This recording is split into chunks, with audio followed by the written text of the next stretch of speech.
میں کوئی اسلام کا اسکالر نہیں ہوں، لیکن جتنی میں نے تاریخ پڑھی ہے اور میں نے اپنا دین پڑھا ہے، انسان کے معاشرے میں اور جانوروں کے معاشرے میں سب سے زیادہ فرق ایک ہی ہے، جانوروں کے معاشرے میں انصاف نہیں ہے۔ وہاں جس کی طاقت شہر حکمران ہے کیونکہ طاقتور ہے، سب سے جو کمزور ہوتا ہے وہ بیچارہ چھپتا پھرتا ہے، کوئی تحفظ نہیں ہے۔ انسانی معاشرہ بنتا ہی تب ہے جب کمزور کو طاقتور سے تحفظ ملے۔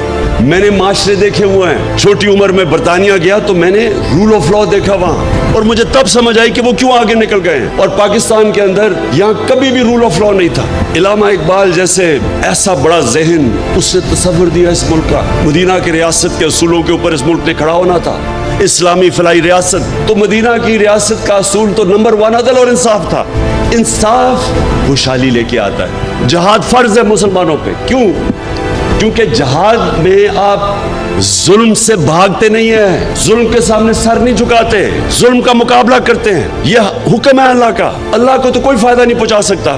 ہم اپنے اوپر ظلم کم کرتے ہیں جب ظلم کے سامنے کھڑے ہوتے ہیں۔ ایک معاشرے کو زندہ رکھنے کے لیے ہم ظلم کا مقابلہ کرتے ہیں۔ جب تک ایک قوم انصاف کے لیے جہاد نہیں کرتی، یہ یاد رکھے اللہ نے قرآن میں کہا ہوا ہے کہ میری زمین پہ نکل کے دیکھو کتنی قومیں تباہ ہو گئیں جو میرے حکم پہ نہیں چلی۔